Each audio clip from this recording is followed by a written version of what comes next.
Live from downtown Detroit, home of WDIV and Click on Detroit, Local 4 News at 11 starts now.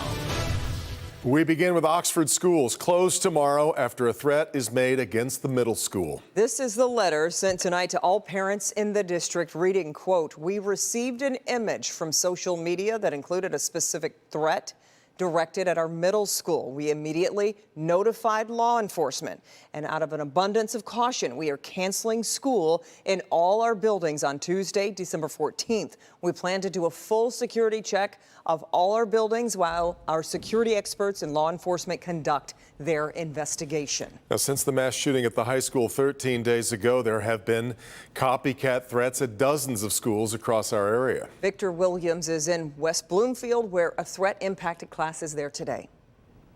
Well, as you can tell, all of these threats are being taken very seriously. Just today at West Bloomfield High School, classes had to be canceled early because of threats that were made here. It's not right how these kids are going to school. A petition demanding Oakland schools go virtual in the wake of more and more school threats has so far received over 10,000 signatures.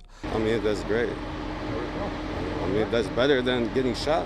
Soon the petition will have another signature thanks to Gary, a former Oakland school student. He's just one of the many people who believes the virtual change should happen until winter break, or at least till the authorities are able to get the current trend of making threats against schools under control. People pay high enough taxes to not get that phone call and hear like their kid died in school. There should be a police officer in every single school armed. However, parent Erica Stevenson believes in a different approach. Virtual is not for all students. A lot of students with disabilities, with different things, it's not for them. It's not for students that learn differently. Of course, there's some concern there because of what happened.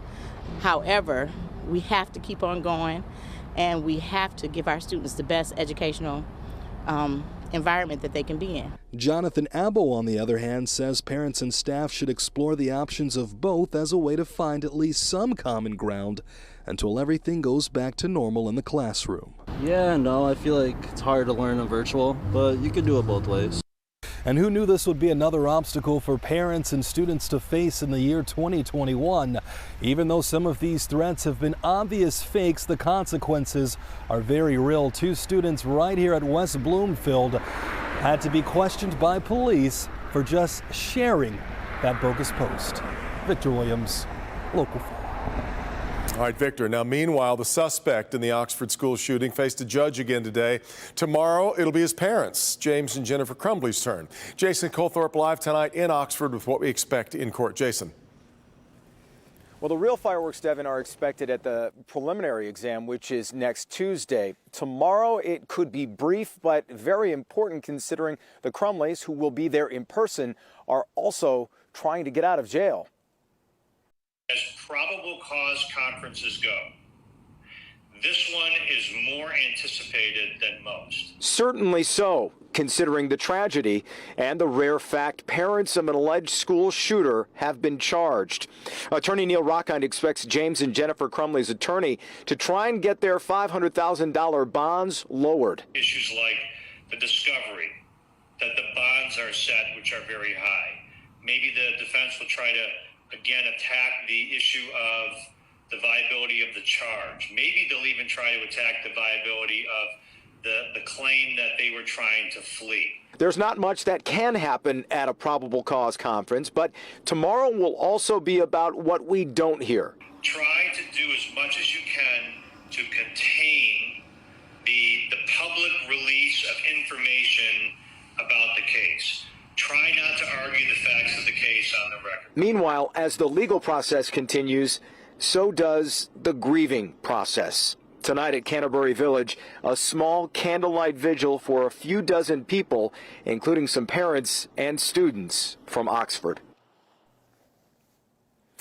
Part of that grieving process also involves many people coming here to the high school and being here at the makeshift memorial that continues to grow. Of course, the high school a long way off from reopening, but a step in the right direction has been happening this week in this parking lot where all of the students are getting their backpacks that they left behind that fateful day. It began today, continues tomorrow and on Wednesday. At Oxford High School, Jason Colthorpe, Local 4.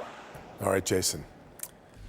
Okay, now to the coronavirus as we're getting another look at the impact in Michigan and in the U.S. State reporting 16,143 new cases over the past 3 days.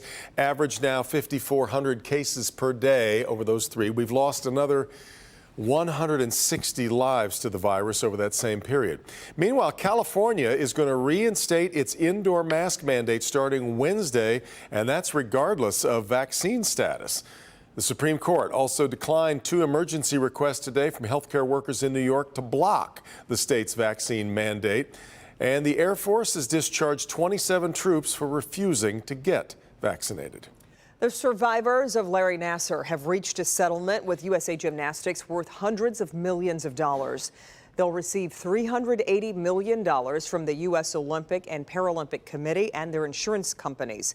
That settlement will end a legal battle that's been raging for almost 5 years. Survivors of Nassar include Olympic stars such as Simone Biles, Allie Raceman, and Michaela Maroney. USA Gymnastics will also be required to dedicate a seat on its board for survivors. Tonight, the Congressional Committee investigating the January 6th Capitol attack votes unanimously to recommend contempt charges against former Donald Trump Chief of Staff Mark Meadows for refusing to cooperate. During tonight's meeting, the committee also revealing texts sent to Meadows while the Capitol was being breached. One text Mr. Meadows received said, quote, "We are under siege here at the Capitol." Another, quote, "They have breached the Capitol." In a third, Mark, protesters are literally storming the Capitol, breaking windows on doors, rushing in.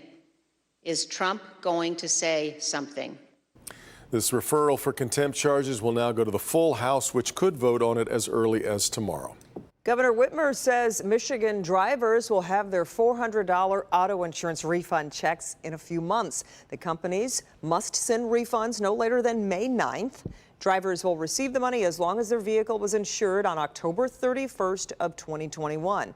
The money comes from a $5 billion surplus in the Michigan Catastrophic Claims Association and will be sent to insurance companies February 9th. Still ahead, the area around the Fox Theater is about to look drastically different. Sure is. The massive development just announced that was originally slated for the failed jail site. We'll have more coming up. Here's Andrew. And Kimberly and Devin, we still have dry conditions out there, a few more clouds overhead, and it's gotten chillier. Temperatures mostly in the middle and upper 30s so far, 38 in Pontiac, 35 over at City Airport. When we wake up tomorrow, temperatures in the upper 20s to about 30, but still dry. Where do temperatures go from here? More on tomorrow afternoon and a warm-up later this week. Could it get windier? I've got the answer in your weather forecast. All right, Andrew, but first, a mother and her 2 children survived being thrown hundreds of feet into the air. When I opened my eyes and looked around, I had no idea where I was. None. It's an incredible survival story, and we'll have it next.